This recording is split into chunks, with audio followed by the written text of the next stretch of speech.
can go.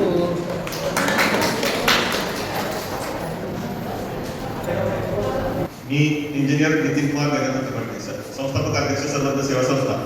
ही संस्था करायचं कारण म्हणजे 2010ला माझ्या आईला कॅन्सर झाला. कॅन्सर झाल्यानंतर काय परिस्थिती होते की मी तेव्हा स्वतः अनुभवली. तेव्हा असं ठरवलं की आपण कर्करोग रुग्णांची सेवा करायची. तेव्हा मी नितीन चिचकर, तेली साहेब आणि देसाई असे बरेच आम्ही 11 ग्रुप झाला. आम्ही सर्वज्ञ सेवा संस्था स्थापन केली. जागा शोधत होतो, आपल्या भागात जागा मला पाहिजे तशी मिळाली नाही. त्यामुळे मी सातवडीला मला नितीन शेडे यांनी जागा दिलेली आहे. त्या जागेत आपण सगळ्या परमिशन झालेले आहे, बांधकाम परमिशन झालं आहे. तुमचं आता गेल्या गटात काम चालू केलेलं आहे. तर पहिली कार्यक्रमाची सुरुवात आपण इथे करत आहोत, बसवडपासून. आपलं जन्मगाव बसवड, तर बसवडपासून आपला कार्यक्रम करून मुक्त बसवड हा ही संकल्पना घेऊन आपण ह्या कार्यक्रमाला पहिल्यांदा सुरुवात करत आहोत. मला खूप आईची आठवण येते. ती मला जाताना सांगून गेली की काही करून कर्करोग हॉस्पिटल तयार कर आणि कर्करोग रुग्णाची सेवा कर. त्यामुळे आपण ह्या याच्यात हे झालेलं आहे. तर लोकांनी सगळ्यांनी सहकार लाभत आहे. धन्यवाद.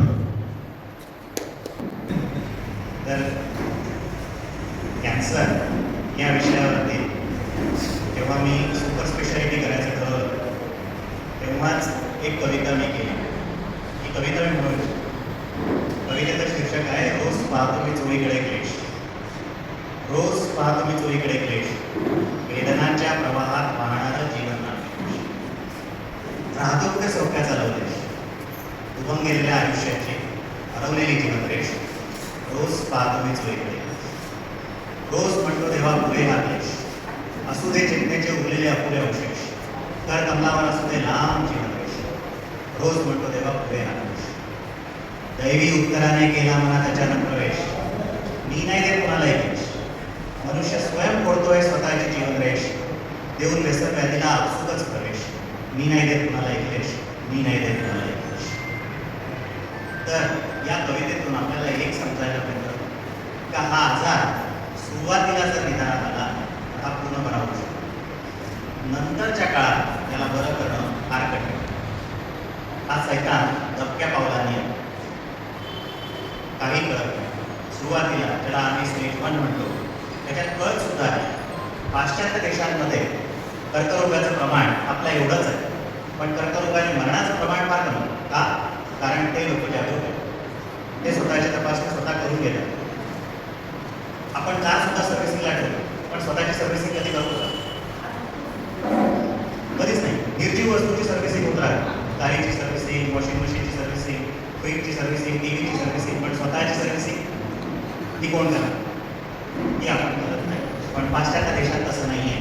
तिथे रेग्युलरली स्क्रीनिंग कॅम्प्स होतात. रेग्युलरली तिथे निदान अर्ली स्टेजमध्ये म्हणजे टप्पा 1 किंवा टप्पा 2 मध्ये होतं.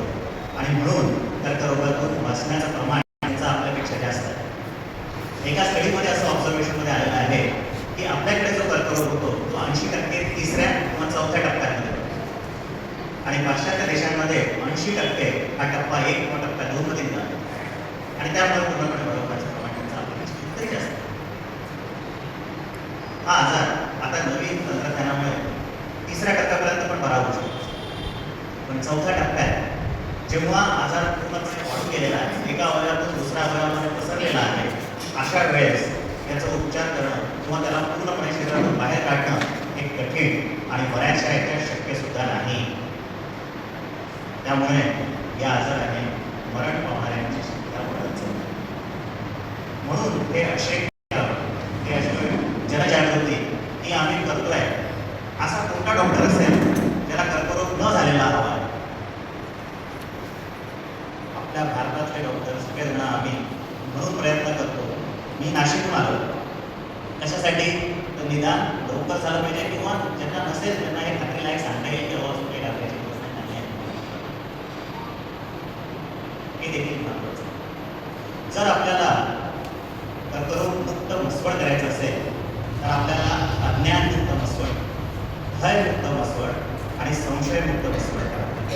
या 3 गोष्टींनी जर मसवडमुक्त झालं तर कर्करोगातून मुक्त होण्यापासून कोणीही थांबवू शकत नाही.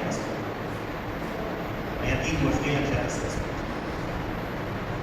एक अजून सांगू इच्छितो की आता एक लस निघालेली आहे, गव्हर्नमेंटने ती रोल आउट केलेली आहे गर्भमुखाच्या कर्करोगासाठी.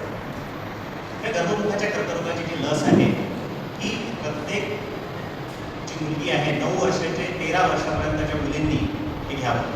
13 ते 26 पर्यंत लग्न न झालेल्या स्त्रियांनी सुद्धा ही लस ते घेऊ शकतात. 26च्या वर लग्न झालं असेल तर या लसीचा काहीही फायदा नाही. जर लग्न झालं नसेल तर तुम्ही लस घेऊ शकता, पण लस जर लग्न झालं नसेल तरच त्याचा फायदा आहे.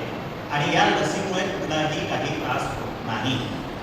फार कमी लोकांना चक्कर वगैरे येते आहे, पण त्याचं प्रमाण खूप कमी आहे, 1000तून 2 आहे.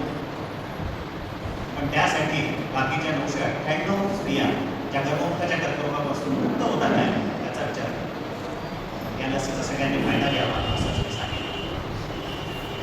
प्रत्येक पुरुषामध्ये 40मध्ये जर ॲनिमिया म्हणजे हिमोग्लोबिन किंवा HP कमी होत असेल तर त्यांनी एकदा तपासणी करून बघावं. कदाचित तो कर्करोगाचं लक्षण असू शकतं. तोंडाच्या कर्करोगाबद्दल जर सांगायचं म्हणजे सगळ्यात कॉमन कॅन्सर आहे आणि डिटेक्शनसाठी काही लागत नाही. नुसत्या आरसामध्ये जरी बघितलं तरी डिटेक्ट करता येईल. तोंडाच्या आतमध्ये, गालामध्ये, ओठांवरती, जिभेवरती जर पांढरा किंवा लाल चट्टा असेल तर ते कर्करोगाच्या लक्षणाची सुरुवात असू शकेल. मुख्यतः ज्यांना पान मसाला, जर्दा, खैनी असं काही खाण्याची सवय असेल तर त्यांच्यामध्ये हा जो लक्षण आहे पांढरा चट्टा किंवा लाल चट्टा येणं त्यांनी विशेष करून लक्ष दिलं पाहिजे आणि लवकरात लवकर आपली तपासणी करून त्याच्यातून मुक्त होऊ शकतो. सिगरेट, बिडी, स्मोकर्स यांच्यामध्ये जर खोकला असेल आणि तो खोकला जर 2-3 आठवड्यापासून बरा होत नसेल तर ते लंग कॅन्सरचं लक्षण असू शकतं. बरेचदा लो डोस सिटी स्कॅन म्हणजे कमी एक्सरेच्या डोसमध्ये सुद्धा सिटी स्कॅन करून आपल्याला या कर्करोगाचं निदान अगदी टप्प्या 1 मध्ये सुद्धा करता येऊ शकतं. कोविडच्या काळात ऑलमोस्ट सगळ्यांचं सिटी स्कॅन जेव्हा झालं तेव्हा टप्पा 1 आणि टप्पा 2 मध्ये लंग कॅन्सरचं निदान सगळ्यात जास्त होतं आमच्या. अशा प्रकारे जर आपण जागरूक असलो, तपासणी नियमित करून घेतली तर या आजारापासून आपण मुक्त होऊ शकतो एवढंच सांगेन. सत्य, स्पष्ट आणि निर्भीड बातम्यांसाठी विजन 24 तासला सबस्क्राईब करा. बेल आयकॉन नक्की दाबा, जेणेकरून तुम्हाला मिळतील आमच्या प्रत्येक व्हिडिओची माहिती सर्वात आधी आणि सर्वात जलद.